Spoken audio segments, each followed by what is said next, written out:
आजकल की भागदौड़ भरी जिंदगी में ना एक सवाल हम सबके मन में घूमता रहता है कि भाई हेल्दी रहने के लिए आखिर खाएं तो खाएं क्या। चलिए आज इस फैंसी फूड के जाल को थोड़ा तोड़ते हैं और जवाब ढूंढते हैं अपनी ही जड़ों में। ये सवाल शायद हम सब ने कभी ना कभी खुद से पूछा ही है। हर दिन कोई नई सलाह, कोई नया डाइट ट्रेंड आ जाता है, कीटो से लेके इंपोर्टेड सुपरफूड्स तक। मतलब इतनी सारी जानकारी के शोर में सही रास्ता चुनना लगभग नामुमकिन सा लगता है ना। और बस यहीं से शुरू होती है आज के खाने पीने की असली दुविधा। बाजार महंगे और बड़े आकर्षक दिखने वाले फूड से भरा पड़ा है, लेकिन ये साफ साफ कुछ बताने के बजाय हमारी कंफ्यूजन को और बढ़ा देते हैं। रोज सुबह हम एक नए सुपरफूड के वादे के साथ उठते हैं। आज चिया सीड्स, कल क्विनोआ। ये लिस्ट तो जैसे कभी खत्म ही नहीं होती। इस अंतहीन दौड़ में न सिर्फ हमारी जेब खाली होती है बल्कि हम थक भी जाते हैं। पर एक मिनट, क्या हेल्दी रहना वाकई इतना मुश्किल और महंगा होना चाहिए? शायद इसका जवाब इन नए नए ट्रेंड्स में है ही नहीं, बल्कि हमारी अपनी जड़ों में छिपा है। तो चलिए उस ज्ञान के खजाने की ओर लौटते हैं जो पीढ़ियों से टेस्टेड और ट्रस्टेड है, हमारी दादी नानी की समझदारी।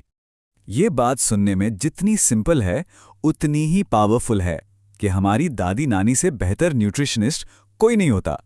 उनकी सलाह किसी गूगल सर्च या फैंसी डाइट प्लान पे नहीं, बल्कि सदियों के अनुभव पर टिकी थी। उनकी ये समझ पीढ़ियों के अनुभव और प्रकृति के साथ एक गहरे तालमेल से आई थी। वो जानती थी कि हमारा शरीर उस खाने से सबसे ज्यादा पोषण लेता है जो लोकल हो, जो सीजनल हो और जो हमारी परंपरा का हिस्सा हो। तो सवाल ये है कि इस पारंपरिक ज्ञान को हम अपनी जिंदगी में उतारें कैसे? इसे 3 बहुत ही सिंपल लेकिन बेहद असरदार सुनहरे नियमों में बांटा जा सकता है। ये 3 नियम ही हेल्दी खाने की नींव हैं। पहला, स्थानीय खाओ, यानी जो आपके आसपास उगता है। दूसरा, मौसमी खाओ, क्योंकि कुदरत हमें हर मौसम में वही देती है जिसकी हमारे शरीर की जरूरत होती है।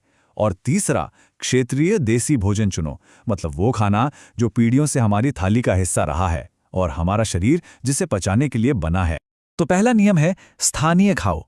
इसका सीधा सा मतलब है खेत से थाली तक का सबसे छोटा रास्ता।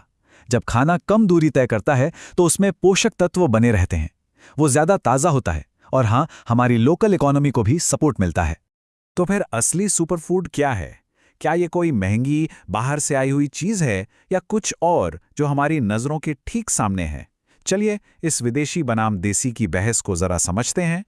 देखिए, पिज़्ज़ा, बर्गर या विदेशी सलाद जैसी चीज़ें कभी-कभी स्वाद बदलने के लिए अच्छी हैं, लेकिन हमारे स्वास्थ्य की असली नींव वो तो हमारा रोज का देसी खाना ही है।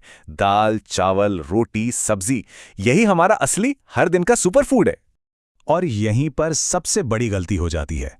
जब हम अपने रोज के पौष्टिक देसी खाने को इन फैशनेबल चीज़ों से बदलने लगते हैं ना, तो हम अनजाने में सेहत बनाने की जगह बिगाड़ने का रास्ता चुन लेते हैं। आखिर में पूरी बात इस एक लाइन में सिमट जाती है, सिंपल देसी भोजन ही असली सुपरफूड है।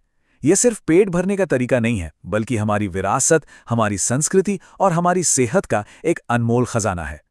तो इस चर्चा को हम इसी सवाल के साथ खत्म करते हैं। जरा सोचिए, आपके अपनी रसोई में, आपकी परंपरा में ऐसा कौन सा देसी सुपरफूड छिपा है जिसे शायद आप अब तक नजरअंदाज कर रहे थे?